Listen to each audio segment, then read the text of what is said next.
into some kind of animal. How extraordinary. Well, in Hollywood's golden age, coming out as gay was tantamount to career suicide. And yet, that still couldn't stop stars from seeking the true love of their lives. So, they were forced to live in painful charades, torn between fame and their true selves. Some played the role of a perfect gentleman in public but lived with a male lover for 10 years. Some paid with their lives for daring to take an LGBT role. Some died from the plague of the century. And most bitterly of all, some went to their graves, still stubbornly denying who they were. Who's on this list? And the seventh person among them will shock you with scandals of love, money, and rebellious behavior right up until death. Cary Grant, the secret behind the perfect gentleman mask.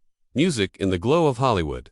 Cary Grant was the embodiment of elegance and charm. All his life, he lived amid rumors, but always insisted he wasn't gay, even challenging the press. I don't care what people say, though he went through 5 marriages. Cary Grant could never shake the whispers about his love for men. Candid photographs, whispered backstage stories, and those accidental moments of holding hands with male co-stars. All were signs that Grant might be gay. One of the most famous tales was his relationship with Randolph Scott.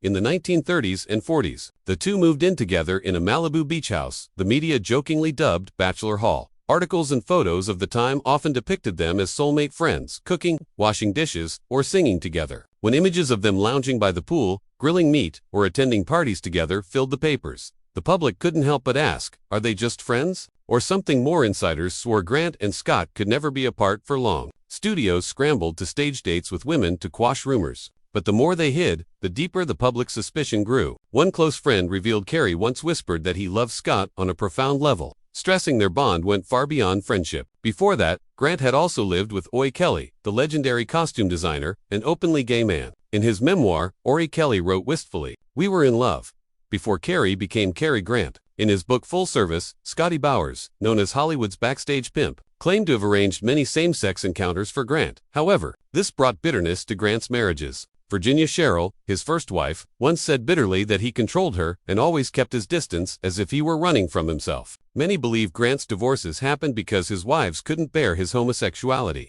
Despite decades of rumors, Cary Grant remains an enigma without a definitive answer. But if Cary Grant's secret remains shrouded in mist, the story of the next star is far more raw and shockingly candid. Marlon Brando, the legendary godfather with a twisted S&M romance, enforcing his lover to watch him in bed with others. Marlon Brando not only broke acting rules with his great films, he turned his personal life into his own stage. In relationships, he decided everything from how the other dressed to how they appeared, down to private moments. In his later years, he shocked the public by admitting, like most men, I've had experiences with men, and I'm not ashamed.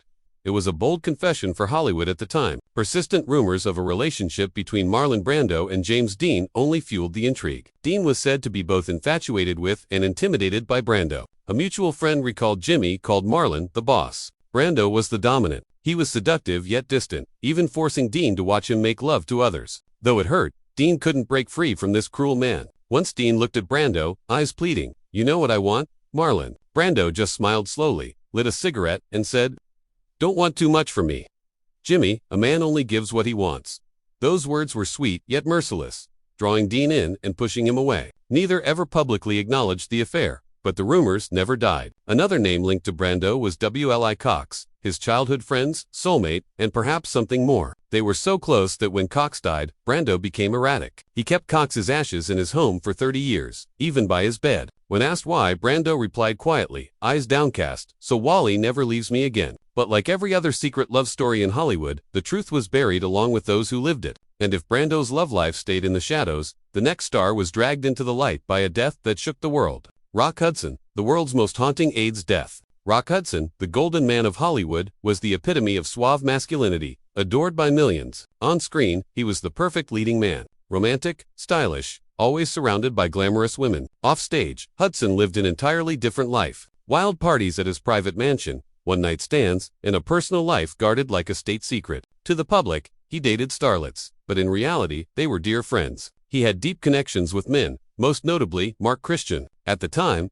coming out meant ending a career. If this gets out, one friend warned Rock's career will be over in a night. His inner circle acted as a shield against leaks. Once when a tabloid threatened to expose him, a colleague warned Rock, "They'll destroy you without hesitation." Hudson just smiled, eyes glinting with defiance. "I know, but I won't let them see me afraid."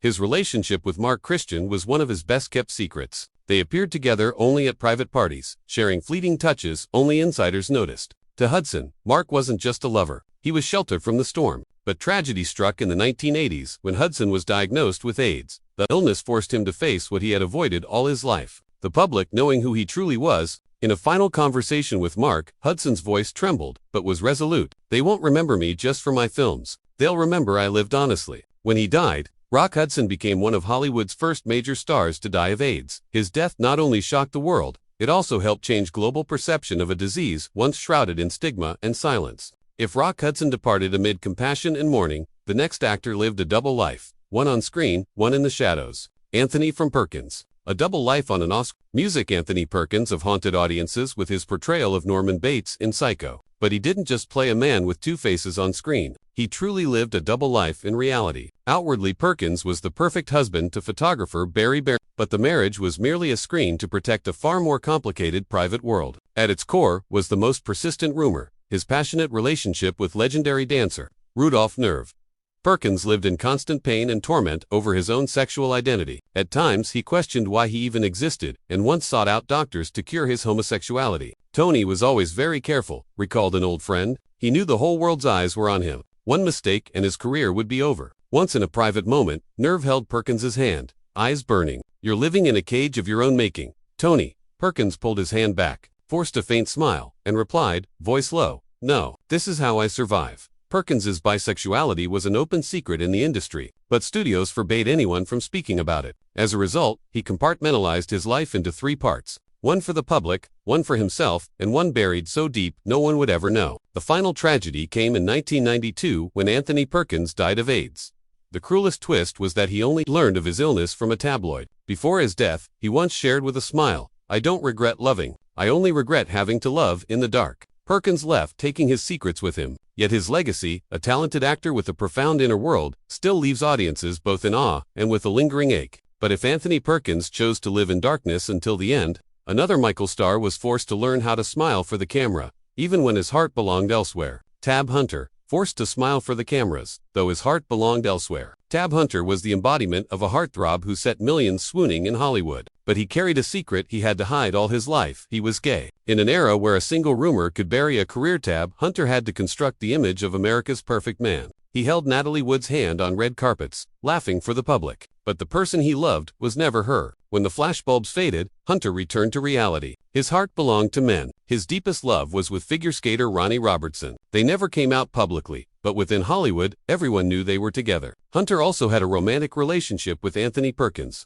They met in the 1950s, both at the height of their beauty and talent, yet trapped in the gilded cage of the studio system. The pressure to keep their love secret strained the relationship. They dodged paparazzi, hid from executives, and even fought against the oppressive control of studio heads. Once sitting together in a car, Perkins told Hunter bluntly, "I love you, Tab, but I can't lose everything for us." Hunter stayed silent for a long moment, then answered softly, voice breaking, "Then we've already lost." A crisis nearly ended Tab Hunter's career in 1958 when Confidential magazine threatened to out him. Warner Brothers moved fast, arranging staged dates with starlets, controlling whom he met and warning him to get out of Hollywood if he kept dating men. In his 2005 memoir, Tab Hunter, Confidential Hunter,